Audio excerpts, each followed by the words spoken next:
I've been reading about Balaam in Numbers and thinking about verses in the New Testament talk about Balaam in 2 Peter chapter 2 and Jude.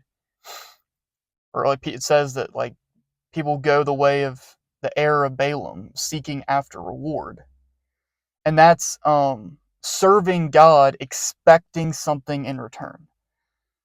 Uh, Jesus said, you cannot serve God and mammon. You cannot pursue God and expect, oh, God's going to give me something in return for pursuing Him or doing work for Him. He's going to give me something in return.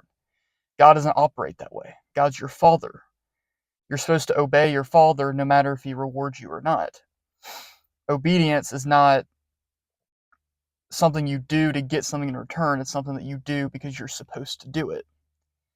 So that is what Balaamism is obeying to get reward, to get something in return, instead of serving God because you love Him. Jesus said, if you love me, keep my commandments. He didn't say that if you do, you will be rewarded. Now, could you get benefits for obeying God? Yes. But God doesn't give because you obey. He gives because He's your Father. And He gives no matter if you obey or not.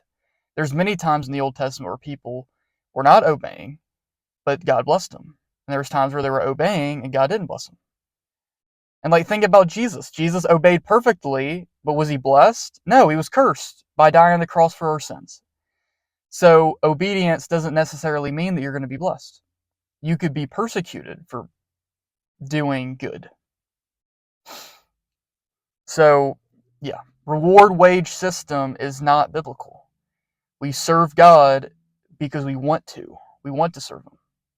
And if we get blessed, we get blessed. We don't. Which we are blessed. It says in Romans chapter 4, blessed are they whose iniquities are forgiven, whose sins are covered, and blessed is the man to whom the Lord will not impute sin. That's Romans chapter 4, verse 6 through 8. We're already blessed. No matter if I do a whole bunch of stuff for God or if I don't do a whole bunch of stuff for God. And that gives way more motivation to serve God because you're not in this constant fear that, well, what if I don't just serve God good enough? What if I don't do a good enough job? It doesn't matter. God would rather you serve God and fail, but keep serving Him, than to be too afraid to serve God and never fail in serving Him.